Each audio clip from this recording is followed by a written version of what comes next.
pour financer leurs expositions, participer aux grandes foires ou alors faire face aux aléas du marché. Les acteurs du monde de l'art rencontrent souvent des problématiques de trésorerie spécifiques. Cela nécessite un accompagnement bancaire sur mesure. Aujourd'hui, j'ai le plaisir d'accueillir Stéphane Matelin-Moreau.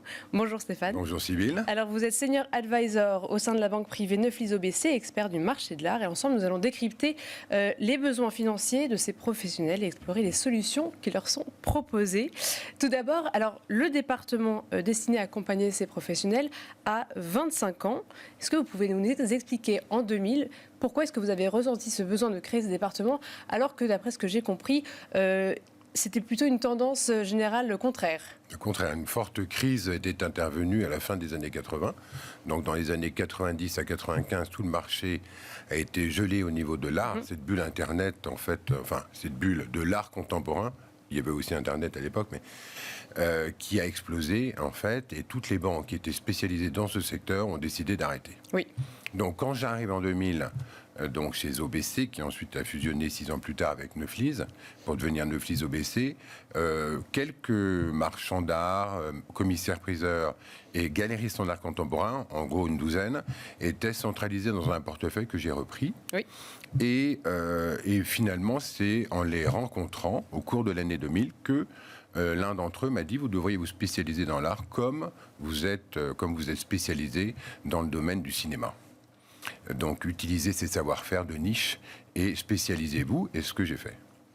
Donc, au fil des années, puisque maintenant ça remonte à 25 ans déjà, hein, et bien au fil des années, aujourd'hui, le résultat, c'est que nous accompagnons 300 professionnels, galeries, antiquaires, maisons de vente aux enchères. Quels sont les profils de tous ces clients et les domaines artistiques ouverts? Voilà, alors déjà, l'activité, c'est une activité de banque commerciale classique. Oui. Nous gérons les flux, la trésorerie, et nous pouvons les financer leurs investissements ou cofinancer leur stock. Après le profil, donc nous allons, pour ce qui concerne les marchands, de l'Antiquité jusqu'à l'art contemporain. Fine arts, alors après je dirais les segments, les sous-segments, c'est le fine arts, la sculpture, les arts premiers, donc en gros un peu tout. Oui. Et les critères ensuite, effectivement, parce qu'il faut bien, lorsqu'on accompagne ce sort de clientèle, il faut, surtout que nous sommes peu nombreux, une petite banque, contrairement aux banques de réseau, eh bien nous allons les segmenter selon donc les critères suivants. D'une part, je dirais la moralité et la réputation. Donc ça, c'est quand vous choisissez, voilà. Quand comment ça se passe? C'est des dossiers que vous recevez, souvent vous êtes sollicité, et donc là, vous devez répondre oui ou non. Est-ce que vous allez accompagner ce client? Nous sommes souvent sollicités.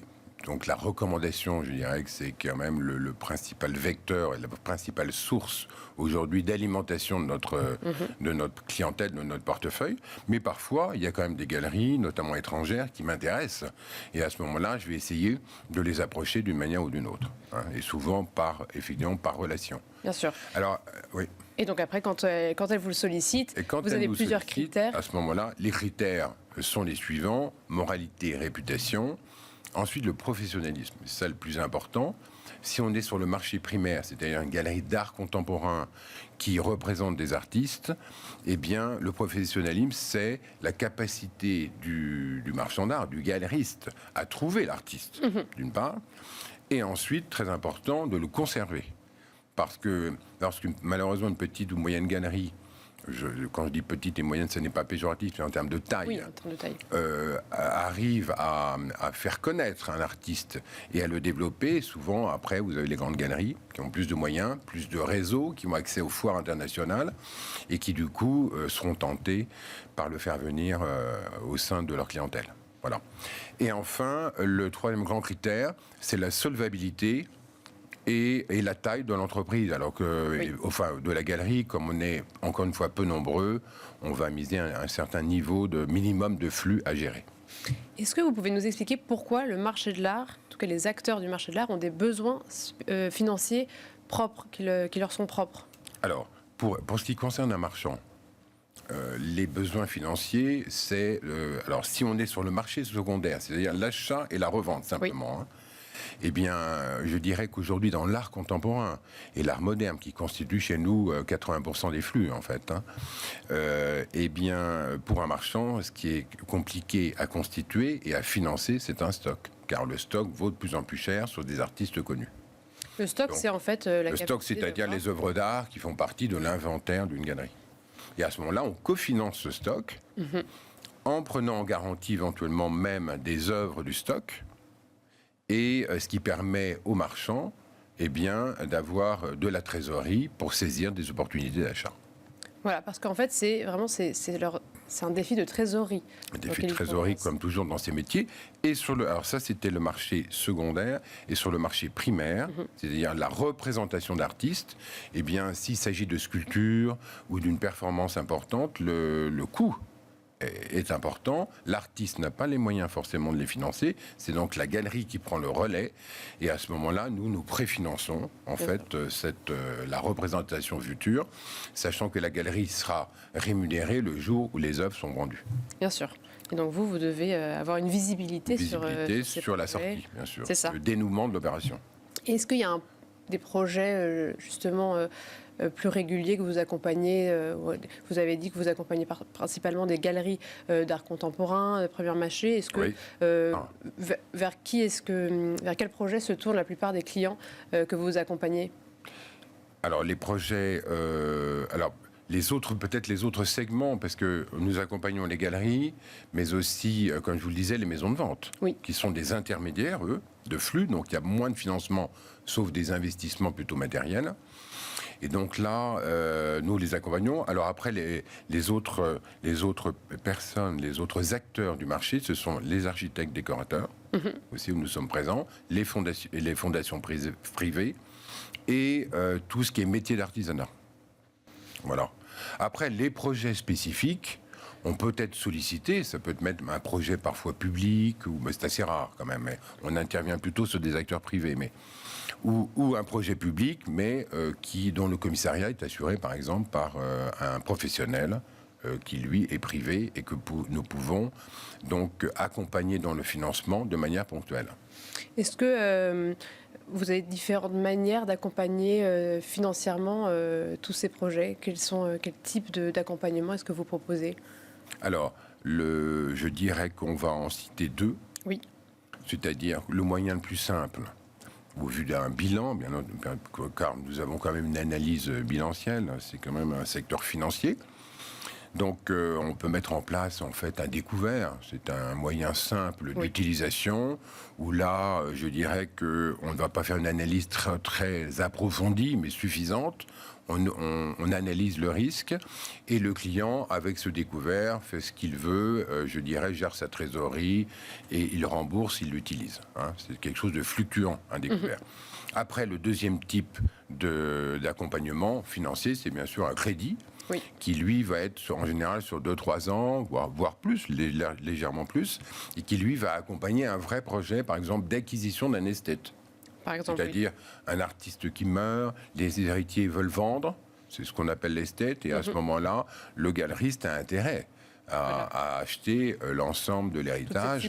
Voilà. Et là, évidemment, c'est un gros morceau à financer d'un seul coup, et nous pouvons du coup l'accompagner sur plusieurs années et nous rembourse le crédit de manière régulière.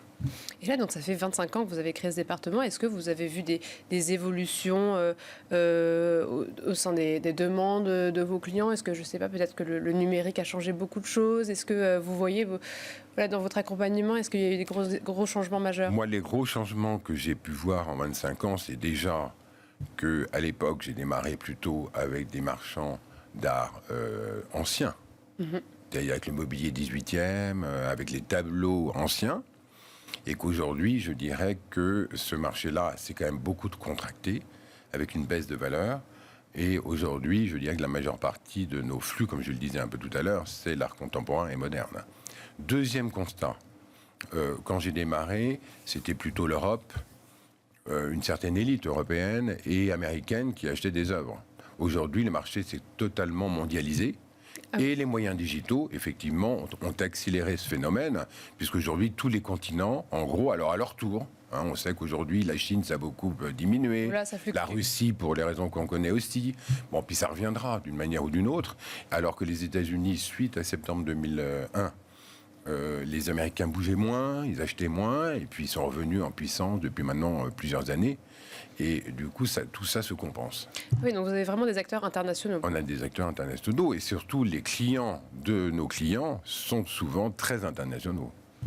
Et j'imagine que vous avez engrangé tout un savoir-faire avec tous ces clients. Est-ce que vous avez aussi une fonction de conseil que vous apportez peut-être à toutes les autres personnes peut-être privées que vous accompagnez? Là, je vous ai parlé d'un département dédié aux professionnels de l'art. Oui. Et nous avons au sein de la banque un autre département qui s'appelle tout simplement Neuflisard et qui, lui, consiste à effectivement conseiller nos clients au niveau privé, à faire des inventaires et à les accompagner aussi, à leur présenter, lorsqu'ils recherchent une œuvre d'art spécifique, comme nous avons une clientèle chez nous quand même fortunée, et de gens qui collectionnent des œuvres d'art, on les met en rapport, s'il y en a un qui veut vendre et l'autre qui veut acheter.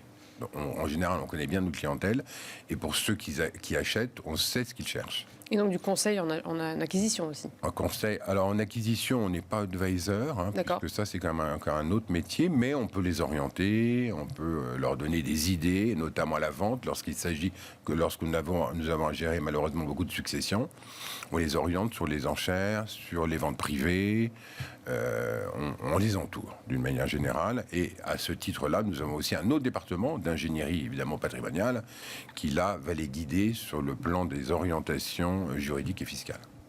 Eh bien, merci beaucoup Stéphane Mathelin-Moreau. Je rappelle que vous êtes senior advisor au sein de la banque privée Neuflis OBC et vous êtes aussi expert du marché de l'art. Merci beaucoup d'avoir été avec nous. Merci beaucoup. Et à bientôt. À vous tous et tous de nous avoir suivis. C'était Art et Marché.